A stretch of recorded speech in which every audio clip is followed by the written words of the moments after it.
Bienvenidos a todos. Gracias por darse el tiempo de venir. Les veo a muchas personas a los tiempos. Qué gusto verles. Qué gusto que nos esté acompañando esta mañana en este tiempo de adoración que lo reservamos y que más que una costumbre debe ser una necesidad de nuestro corazón, de buscar de Dios. Que anhelemos estar en la casa del Señor, en familia, ojalá que usted pueda venir con sus hijos, con su esposa, esposo, y poder juntos honrarle a Dios, adorarle a Dios como familia. Ese es el deseo de Dios y el deseo nuestro también como iglesia. Bienvenidos a todos. Vamos a iniciar este tiempo en la palabra y permítame que le cuente una historia. Un hombre de alta sociedad,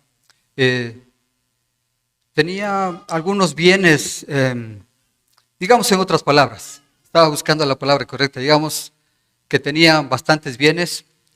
En la sociedad era considerado una persona influyente.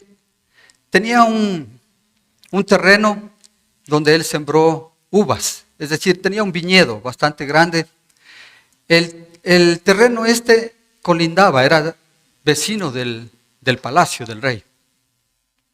Y así que cuenta la historia que el rey, en algún momento mirando y con deseo obviamente de expandirse, no sé si por codicia o por buscar poder, intenta comprar el terreno junto al palacio de este hombre.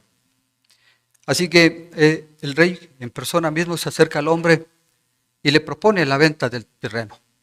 Le dice que puede darle a cambio de ese terreno otro terreno en otro lugar, o que incluso lo puede pagar en dinero.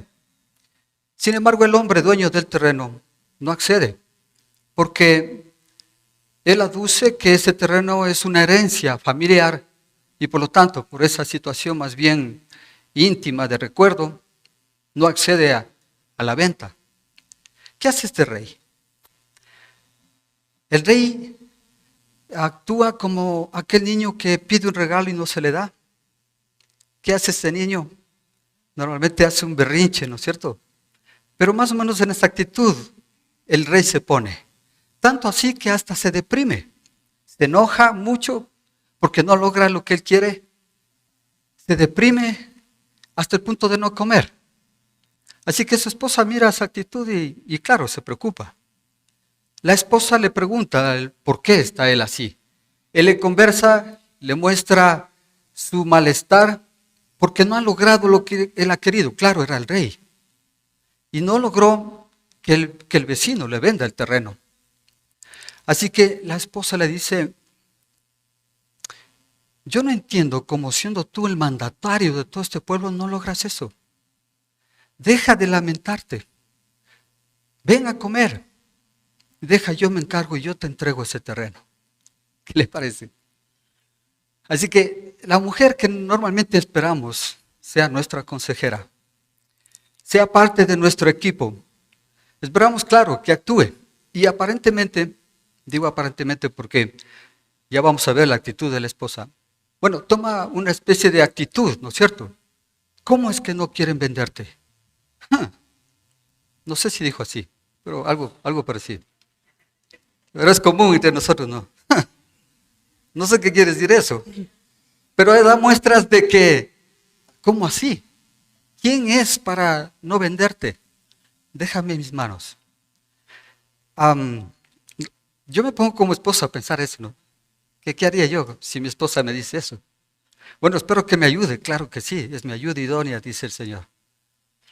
Lo malo de todo esto es lo que hizo, es cómo lo hizo. Bueno, la esposa arma un plan para cumplirle al esposo, al rey.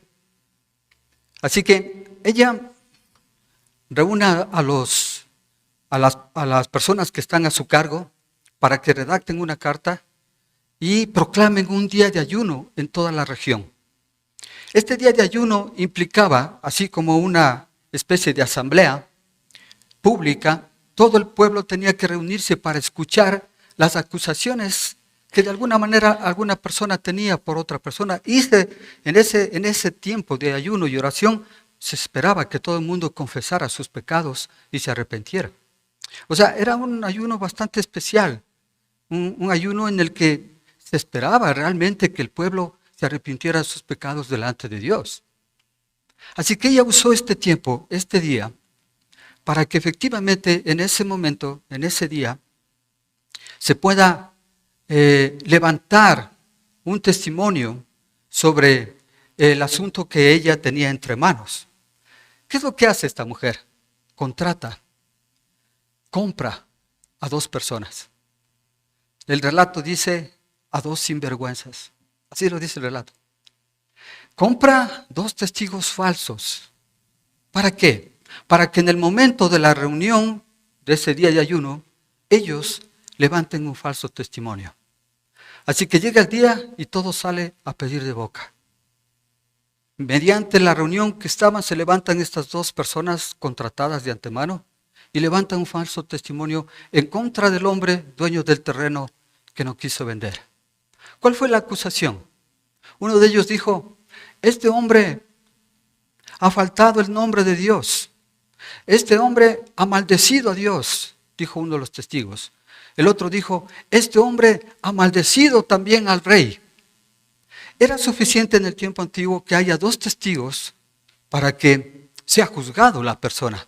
Sin encontrar obviamente pruebas en contra de eso, era juzgado.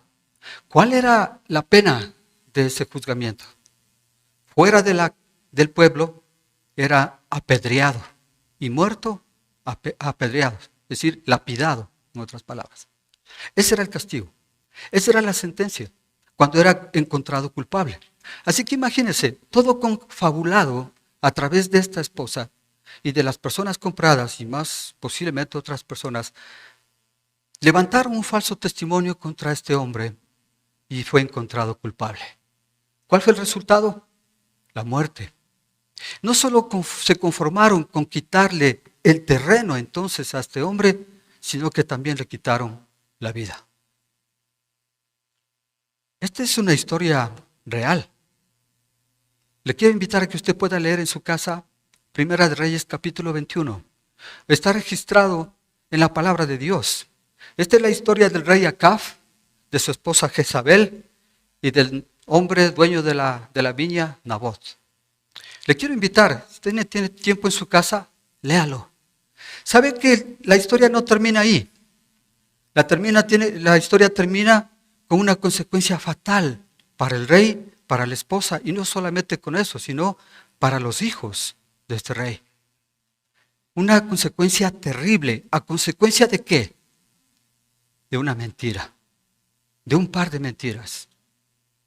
La mentira, el engaño que esta mujer provocó y que al final logró lo que se buscaba, es decir, no solo comprarle, sino tomar esa tierra, terminó en la muerte de un inocente. ¿Qué es lo que necesitamos entender de esto? ¿Qué mensaje podemos obtener de esto? Que la mentira puede ocasionar muerte. Y no solamente una muerte espiritual, sino también una muerte física. En uno de los 10 mandamientos que el Señor nos ha dejado y que hemos estado estudiando estas últimas semanas, está en Éxodo 20, 16. Si usted va a su Biblia, usted puede encontrar Éxodo 20, capítulo 20, versículo 16.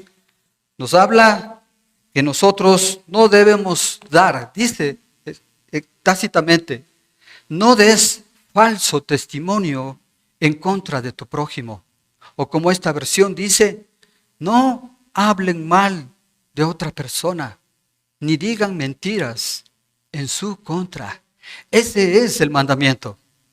Ese es lo que está mostrándonos. No lo hagan. No lo hagan pensando en este sentido de esta historia, porque va a producir o puede ocasionar muerte. Porque puede un inocente ir a la cárcel si estamos hablando de una situación legal, en un juicio. ¿Usted ha escuchado que se compra testigos? ¿Ha escuchado eso? ¿Es posible hacer eso? Pues lamentablemente sí. Como lo hizo esta mujer, ni más ni menos hoy también dicen que se compran testigos. Y entonces, ¿qué se logra con eso? De alguna manera, a través de ese falso testimonio, llevar a la muerte espiritual, a la muerte física, a estar metido en un calabozo injustamente. De eso está hablando este mandamiento, pero no solamente de eso, sino principalmente de esto que ocasiona la mentira. No hablen mal de otra persona. No hablen mal de otra persona, ni digan mentiras en su contra. Examine un poquito. ¿Cuántas veces usted ha hecho eso? A ver, ¿cuántas veces hemos hecho eso?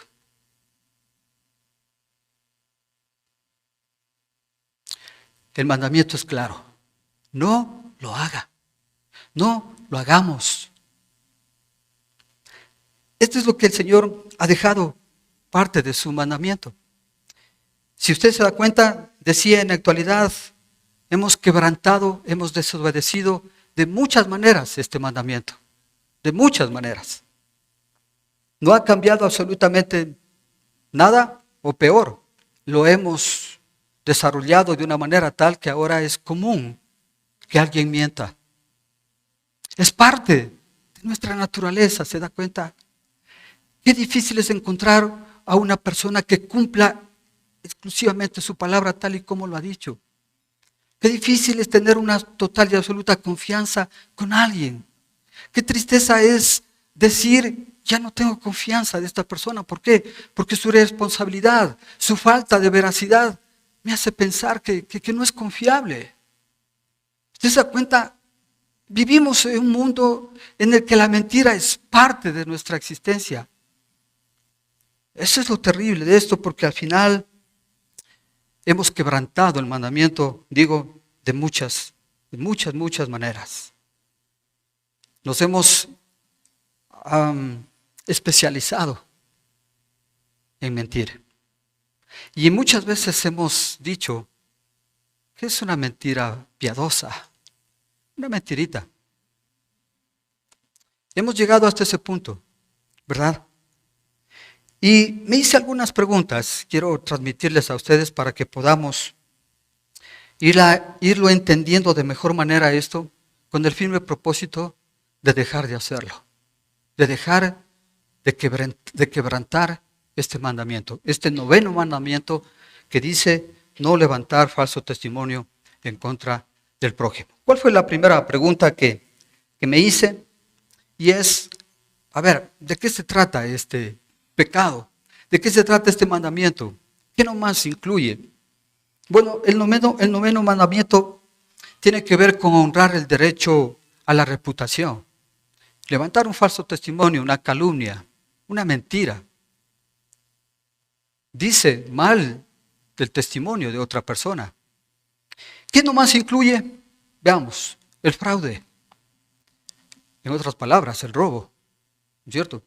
Cuando nosotros tratamos de sacar provecho de algo que no es, una medida falsa, un peso falso, hacemos creer que vendiendo el producto, en lo que sea que estemos vendiendo, exageramos en su contenido, en su situación, en lo que realmente hace con tal de venderlo. Estamos mintiendo y estamos quebrantando este 9º mandamiento, el fraude. El testimonio falso, como ya acabamos de ver, es terrible. Un inocente sufre consecuencias terribles en su vida, y no solamente el hombre o la mujer que haya sido acusada, sino su familia, si ha sido inocentemente, ¿no es cierto? Y la calumnia. ¿Cuántas veces usted ha sido calumniado? ¿Y cuántas veces usted ha calumniado a otros? Ha dicho mal de otra persona. De pronto por ahí solamente porque se le ocurrió. Porque algo quiso. A veces uno se dice, lo dije sin pensar. Lo dije solamente, no es nada importante. Pero ese simple hecho de haberlo dicho, pues ya ocasionó un malestar en la otra persona. Los chismes. No creo que debo dar mucha explicación de esto, pero realmente esto daña. Ya vamos a ver más adelante cómo produce y qué consecuencias tenemos. Las adulaciones y los falsos halagos, no es que esté mal que adule. Está mal que adule esperando algo a cambio. Está mal que halague algo como tratando de manipular para lograr una retribución a cambio de eso. Eso es lo malo. Las insinuaciones que crean malas sospechas. Yo creo que también en ese sentido tiene que ver con esta forma de anticiparse a los hechos, ¿verdad?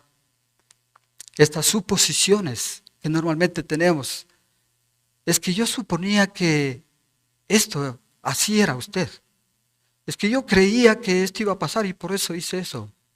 Y entonces es como una forma de justificarse nuestros propios pecados, tratando de justificarnos pensando que, bueno, como creí que era así, entonces por eso hice.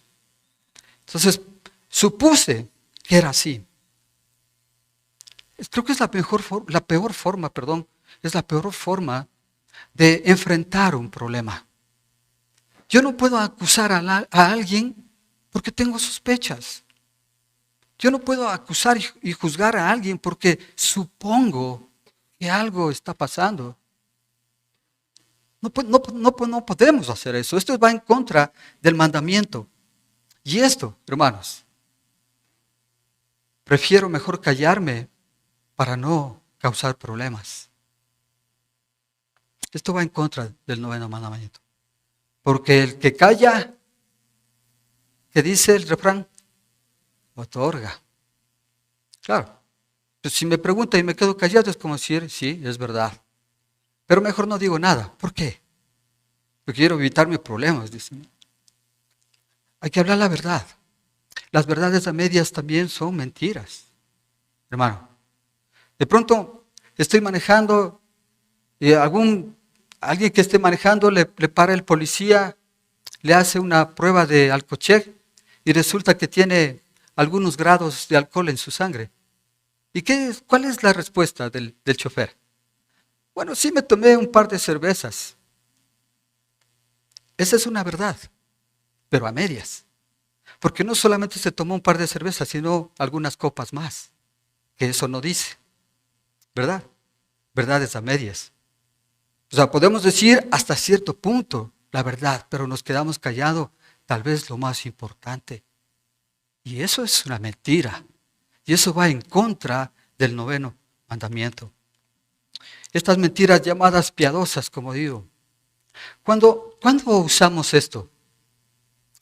Lamentablemente hay situaciones y noticias muy tristes en las que de pronto tengo que decir a alguien, o me pongo en el caso de un médico, que tiene que mostrar un diagnóstico de esos fatales, terribles, y lo anuncia a la familia. La familia dice, es preferible no decirle. ¿Por qué?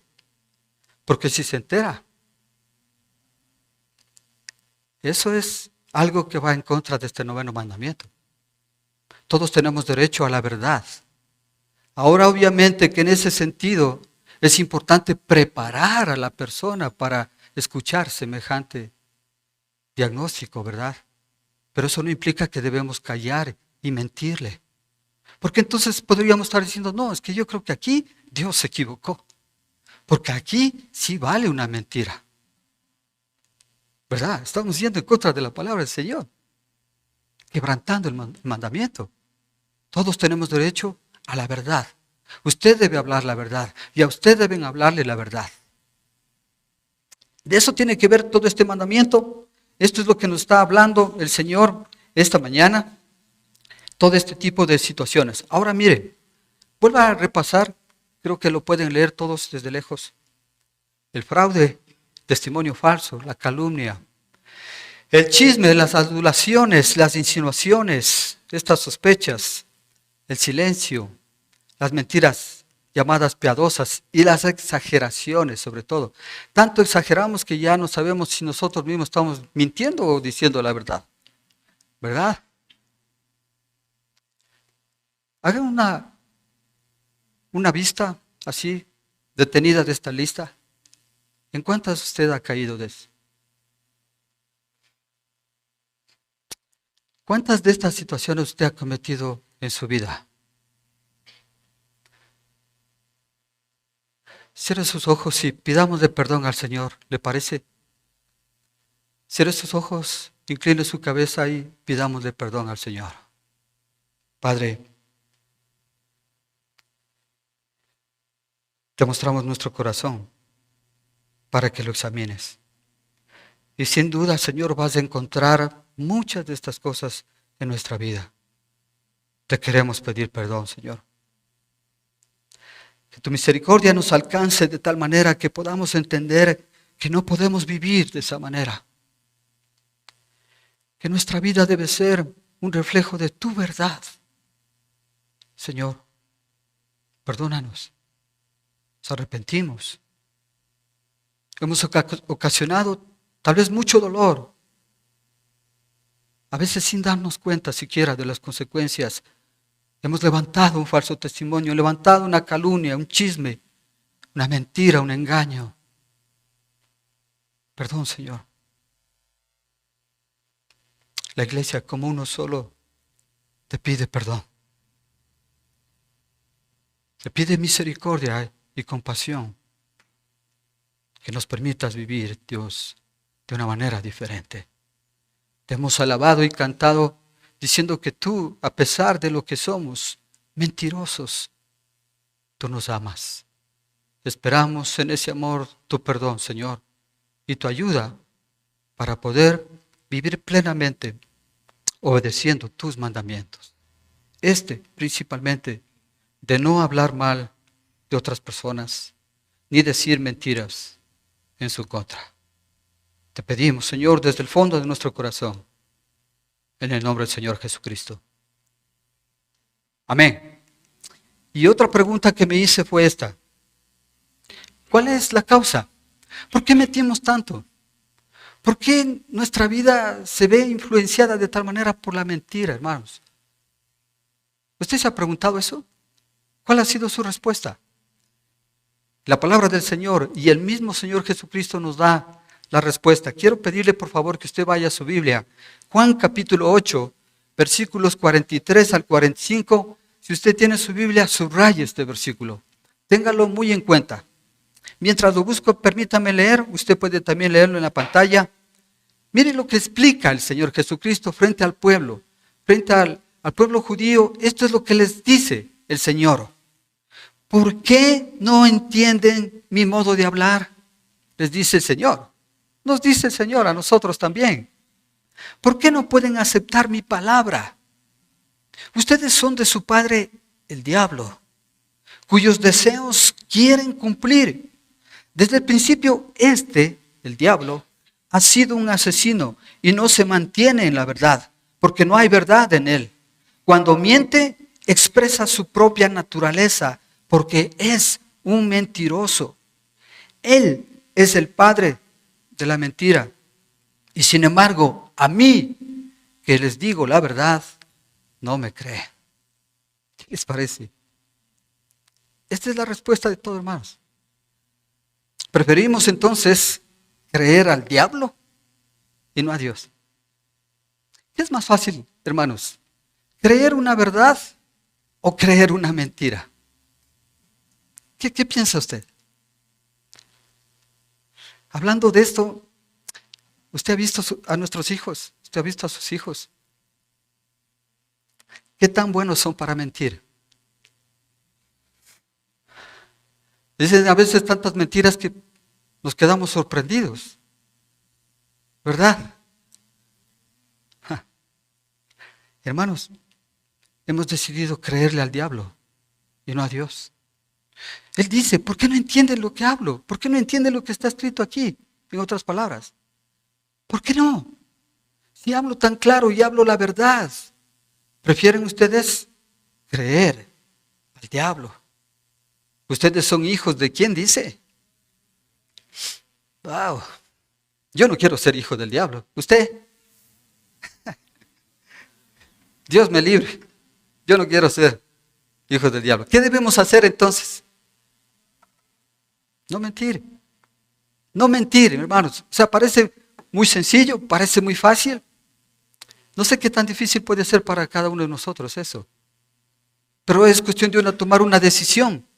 Pero es cuestión de decir, sí, en mi vida debe ser así. Yo debo hablar la verdad, pase lo que pase, cueste lo que cueste. Vamos a ser respaldados por Dios cuando usted habla la verdad, hermanos. La verdad no está y no debe ser puesta en duda jamás. Sin embargo, ha sido tan tergiversada, tan cambiada, tan dañada, que hemos ahora en esta sociedad tenemos que aceptar vivir de esta manera. Que cuando a alguien le escuchamos mentir, pues no pasa nada. En mi trabajo normalmente hay algo que, no sé si en su trabajo pasa, pero normalmente me dicen, pero cuidado, vayas a decir eso al jefe, porque ya sabes cómo se porta. Sí, yo ya sé cómo el jefe se porta, pero no me interesa mucho cómo el jefe se porta, sino cómo mi Señor del cielo se porta. Eso más me duele. Así que tengo que hablar la verdad, pues. ¿No es cierto? O sea, no es por un hombre. O sea, lo que me está diciendo, miente para que él no se enoje. Y no puede ser. No puede ser, hermanos. No puede ser una forma de vivir así. Y lo dice con algo que es natural. Como algo que o sea, es parte de la vida. Hemos caído tan bajo como eso, hermanos. Pero entonces, ¿cómo la sociedad va a cambiar si nosotros no cambiamos? ¿Qué espera la sociedad de una iglesia cristiana? ¿Qué espera su familia de usted como cristiano? Me preguntaba, ¿qué esperan mis hijos de mí si yo miento? ¿Qué derecho y qué autoridad tengo para decirles algo a ellos? Ninguna. Absolutamente. Estamos, hermanos, aquí con una responsabilidad grande, de cambiar esta historia. ¿Cuándo? ¿Cuándo vamos a cambiar esta historia? ¿En la nueva generación? ¿Con los hijos de nuestros hijos? No, es ahora, con usted y conmigo, que tenemos que cambiar esto. Esta historia debe cambiar. Esta historia de mentira, de engaño, debe cambiar. Debemos hablar la verdad y pedir y luchar porque se haga la verdad y vivir la verdad. Usted ve este mundo a través de la juventud actualmente condicionan, están en contra de la autoridad. ¿Por qué tengo que obedecer? Es la pregunta de ellos. ¿Por qué? ¿Quién tiene la verdad? ¿Quién dice la verdad? ¿Por qué dice usted que tiene la verdad? Me puede preguntar. Bueno, yo no tengo la verdad. La verdad está aquí. Esta es mi verdad. ¿Es suya también?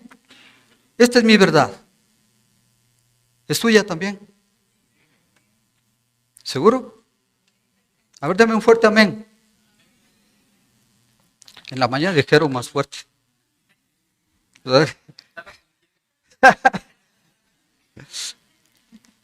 Muy bien.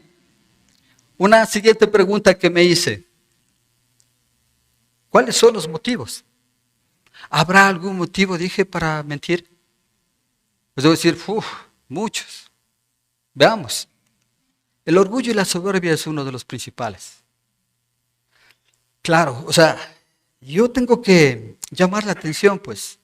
Es que yo tengo que ser el centro de atención. O sea, todos me deberían halagar, todos deberían pensar que sí, que soy una persona inteligente, una persona que debe ser tomada en cuenta. Y entonces, claro, mi orgullo, mi soberbia va a hacer que incluso hable de cosas que ni siquiera entiendo. ¿Ha escuchado eso? ¿Ha visto eso? De pronto hay temas, hay cosas que debemos tratarlas y uno asume, por orgullo tan solo y por soberbia, de que sí lo sabe. Y emite un criterio, y emite un argumento, simplemente por orgullo. Eso le lleva fácilmente a mentir. Primero miente porque nunca conoció. Sí estuve en ese lugar, pero en realidad nunca fue. ¿No es cierto? El orgullo, la soberbia es uno de los medios, los motivos por el cual la mentira se crea. ¿Cuál es otro? Esto de siempre salirse con la nuestra, ¿no es cierto? Ganar siempre una discusión. ¿Usted ha visto esos debates políticos? No hacen muchas tomas. En alguna ocasión pude revisar cómo los asesores de los candidatos que estaban debatiendo se manejaban y se movían de una manera a la velocidad de la luz, casi buscando pruebas, buscando situaciones, buscando una mentira para atacar al candidato en ese momento, porque entendían que el otro estaba ganando el debate. Terrible. Buscando tal vez algo cierto, pero normalmente un falso testimonio, una mentira, un engaño para poder atacar, para poder decir cosas de tal manera que el otro quede mal. No queremos perder. Nadie quiere perder. Y entonces, claro, como necesitamos ganar, no importa si miento, no importa si es que digo algo en contra de alguien. El motivo de todo eso es ganar. ¿Cuál es otro? Y muy poderoso, hermanos, la envidia, los celos, el odio, el rencor. Es algo que en nuestro corazón está tan profundamente puesto que vamos a usarlo, cualquier cosa, con tal de hacer quedar mal a la otra persona. Si es que me muevo en la envidia, yo me voy a inventar cualquier mentira para poder dañar a la otra persona. Si tengo odio en mi corazón, voy a buscar lo que sea. Aún sabiendo que es mentira, yo puedo decir que es verdad, con tal de desquitarme, con tal de buscar venganza. Mire, son 3 situaciones, puede haber algunas más, pero son 3 situaciones que debemos tomar en cuenta en nuestra vida, en nuestro corazón. ¿Por qué mentimos? Bueno, ya hemos visto la razón, ¿no es cierto? El diablo ha influenciado de tal manera en nuestra vida que desde la caída, desde el Edén, desde allá cuando Adán y Eva se dejaron engañar por las mentiras del diablo, cayeron y toda la humanidad cayó con ellos. Desde allí hemos sido mentirosos y vamos a seguirlo siendo. Hasta que usted decida en su corazón no seguir haciéndolo, claro. Pero ese es el inicio de todo. Pero en el transcurso de la vida y en nuestra vida vamos asumiendo responsabilidades, pero al mismo tiempo vamos asumiendo situaciones que, hemos aprendido a mentir de una manera tal que ya es natural, que ya es normal. El orgullo, salirnos siempre con la nuestra, la envidia, los celos, es algo que lamentablemente nos lleva y son motivos para mentir. Y una última pregunta, ¿habrá consecuencias de esto? ¿Qué consecuencias hay de la mentira? Bueno, ya hemos visto una de plano, ¿no es cierto? La muerte. Usted puede ocasionar la muerte de alguien con la mentira, con un falso testimonio. Ya lo hemos visto, un ejemplo real, un ejemplo que pasó. ¿Qué es lo que pasa con la mentira? Destruye el carácter de uno mismo. Claro, mire, una persona que tiene ese hábito, que tiene esa forma en carácter de mentira, de que todo el tiempo está mintiendo con lograr algo, con el hecho de lograr algo. Vive un mundo de engaño y de fantasía de tal manera que él mismo se cree que lo que hace y dice es verdad. E intenta hacer creer a otros que lo que vive es verdad. ¿Se da cuenta? Hay una situación de destrucción a sí mismo dentro del carácter de uno. Cambia una forma de ser. ¿Cuál es la diferencia de ser un hombre veraz a un hombre lleno de mentira y de engaño? Hay un abismo de diferencia, ¿verdad? En su actitud, en su comportamiento, en su forma de ser, en su palabra, en su hecho, en su compromiso. Hay una diferencia inmensa. Pero mire lo que hace la mentira, o vivir en este mundo de mentira y engaño. Destruye el carácter, destruye las relaciones entre los seres humanos. Pero claro, hermanos, porque la verdad es la condición básica para tener una relación, pues. Imagínense un matrimonio lleno de mentiras. Imagínense eso. O sea, no puede existir un matrimonio así. Realmente no existe. Eso es luchar contra una corriente invencible, realmente. No puede ser que en nuestro matrimonio exista una mentira. No lo permita. No debe haber jamás una mentira en el matrimonio.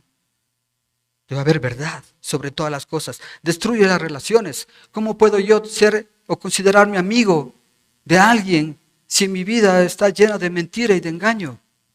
No puedo mostrarme como amigo ante nadie. No puedo hacerlo.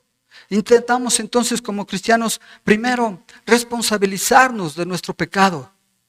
Debemos hacerlo eso. Debemos reconocer. Cuando usted de alguna manera es recriminado, a nadie nos gusta que nos recrimine, ¿no es cierto? A nadie nos gusta que nos llamen la atención. Pero cuando le llaman la atención o cuando nos llaman la atención, ¿qué hace? ¿Qué hacemos? ¿Buscamos una excusa? ¿Buscamos una forma de cómo decir, bueno, es que no fue mi culpa, fue tal, fue eso? O sea, una excusa tan solo. ¿Por qué es tan difícil decir, perdón, me equivoqué? Perdón, fui negligente. No pude, no hice, me olvidé. Responsabilicémonos, hermanos, de lo que hemos hecho, de nuestros hechos. No busquemos excusas, peor culpables. Esa es la enseñanza que tenemos de Adán y Eva. Destruyen las relaciones, hermano. Yo no puedo mostrarme como amigo, peor como hermano, si mi vida es una mentira. Si vivo lleno de mentiras. No puedo, es imposible. Destruye, obviamente, la familia, ¿verdad? Destruye la iglesia, obviamente. Imagínense una iglesia llena de mentiras, o sea, imposible. Usted debe luchar, usted debe buscar la verdad de Dios, principalmente aquí en la iglesia. Usted debe, de una manera, estar muy atento a lo que yo estoy diciendo, porque yo puedo estar mintiendo. Y usted tiene todo el derecho de decirme que estoy mintiendo. Claro. Usted tiene que buscar la verdad, vivir la verdad, vivir en la verdad. Destruye entonces, hermanos, sobre todas las cosas, esto, el alma. ¿Por qué digo esto? Mire, igual otro versículo que quisiera que usted lo pueda subrayar en su Biblia. Este está en Apocalipsis, capítulo 21, versículo 8. Si usted miente, va a destruir su alma. ¿Por qué? Mire lo que dice Apocalipsis, capítulo 21, versículo 8. Subraye en su Biblia, por favor. Dice, pero los cobardes, los incrédulos, los abominables, los asesinos, los que cometen inmoralidades sexuales, los que practican artes mágicas, los idólatras y todos los mentirosos recibirán como herencia el lago de fuego y azufre. Destruye su alma y su vida continuamente está llena de mentiras. Esa es la consecuencia. Ese es lo terrible de todo esto, hermanos. Muy bien, yo creo que con estas 4 preguntas nosotros tenemos muy claro que lo que tenemos que hacer en nuestra vida es sacar sobre todas las cosas la mentira. Eso es algo que el Señor no puso. Eso lo puso el diablo. Y como decía este versículo, yo no quiero ser hijo del diablo, ¿verdad? Entonces, ¿qué es contrario a esto y de qué se trata este 9º mandamiento? Se trata sobre todas las cosas de la veracidad de Dios. Dios es verdad. Dios es sobre todas las cosas y su palabra es verdad. El Señor Jesucristo siempre se refirió al Padre, al Dios Padre, como el que en oración les dijo, Señor, santifícalos en verdad. Tu palabra es la verdad. Así siempre se expresó delante de Dios por sus hermanos, por cada uno de nosotros. Santifícalos en la verdad. Tu palabra es la verdad. Siempre lo dijo eso. Porque entendía el Señor Jesucristo que Él mismo es el camino, la verdad y la vida. Y las palabras del Padre exactamente son la verdad. Todo lo que dice respecto del Evangelio, todo lo que dice respecto del sufrimiento humano, todo lo que encontramos en la palabra de Dios es verdad. todas sus promesas, todas sus advertencias, todos sus mandamientos son verdad. ¿Lo cree así? Esto es su verdad, esta es mi verdad, esta es la verdad de Dios. Todo lo que Dios dice respecto a sí mismo, su naturaleza, su carácter, sus atributos, todo es verdad. Así lo debemos entender. Esta es la verdad de Dios. ¿Qué pide el Señor de nuestro lado? ¿Qué es lo que Él espera de nosotros? Esto simplemente, hermanos. Esto es lo que debemos hacer. Efesios capítulo 4, versículo 25. Por lo tanto, dejando la mentira, hable cada uno a su prójimo con la verdad. Esta es una responsabilidad y un desafío para cada uno de ustedes, hermano, para cada uno de nosotros. Esto es lo que espera el Señor de nosotros. Dios en sí mismo es la fuente de toda verdad. Él es el único que da el significado y propósito verdadero a todo lo que existe. Dios es aquel que da la definición verdadera de todas las cosas. Entonces, viviendo en la veracidad de Dios, es que podemos caminar entonces obedeciendo sus mandamientos. ¿Por qué es así? ¿Por qué la mentira nos ha destruido tanto? ¿Por qué la mentira aunque no queramos, nos permitimos desobedecer a Dios a través de esto? El hombre inconverso, el hombre que no cree en Dios, normalmente teme enfrentarse con esta verdad. ¿Por qué? Porque claro, si él entiende que está viviendo una vida de mentira, si él entiende que es una vida en la que no puede manejarse, aunque cree que él puede hacerlo a su libertad, pues obviamente va a tener que ser confrontado consigo mismo. Y ya no va a existir ese deseo de poder continuar como él quiere. Digo, una persona inconversa, ¿cómo es? Una persona que no cree en Dios y que por lo tanto no cree en su palabra. Y por lo tanto no cree en nada de lo que usted ha escuchado esta mañana y tarde. ¿Qué piensa una persona que no cree en Dios? Pues simplemente actúa a su manera. Y para él, su verdad es lo que él cree y lo que él piensa. Nada más. Es un camino de destrucción, dice el proverbio. Necesitamos entonces, hermanos, tener una actitud responsable frente a esto. Durante estos últimos domingos, más, yo creo que han sido meses, un par de meses, casi desde enero, prácticamente desde enero hemos estado estudiando los 10 mandamientos. Hoy terminamos. ¿Cómo usted actúa frente a cada uno de ellos? Quiero recordar, ¿cuáles son los 10 mandamientos? ¿Cuál es el primero? No tengas otros dioses delante de mí. ¿Se acuerda ese? Usted debe tener muy en cuenta, no tengas dioses delante de mí. ¿Cuál es el segundo? No te hagas ninguna imagen, ni de lo que está arriba, ni de lo que está abajo. No te hagas ídolos. Es lo que aprendimos, ¿se acuerda? ¿Cuál es el tercero? ¿Se acuerda? ¿Cuál es el tercero? El tercero tiene algo que ver con lo que le hablamos ahora y es, no pronuncies el nombre de Dios a la ligera o en vano. El cuarto mandamiento, acuérdate del sábado para que lo puedas consagrar. Es decir, tienes que tener un día de descanso. ¿Se acuerda? Lo aprendimos mucho con el pastor eso. Honra a tu padre y a tu madre. ¿Para qué? Para que te vaya bien en la vida, dice el mandamiento número 5. Y el número 6 dice, no mates. Y no es una cuestión de asesinar, sino cuando usted insulta a alguien, usted está matando. ¿Verdad? Eso lo aprendimos también en uno de los domingos, el mandamiento 6. El 7, no cometas adulterio. Eso lo habíamos aprendido también. El 8, no robes. El 9 es el que acabamos de estudiar, no levantes falso testimonio contra tu prójimo. Y el último, 10, fue no codiciar, que nos enseñó el Eddie. 10 mandamientos, 10 desafíos para nuestra vida que usted sobre todas las cosas debe tomarlo en su corazón. ¿Para qué fueron creados los 10 mandamientos?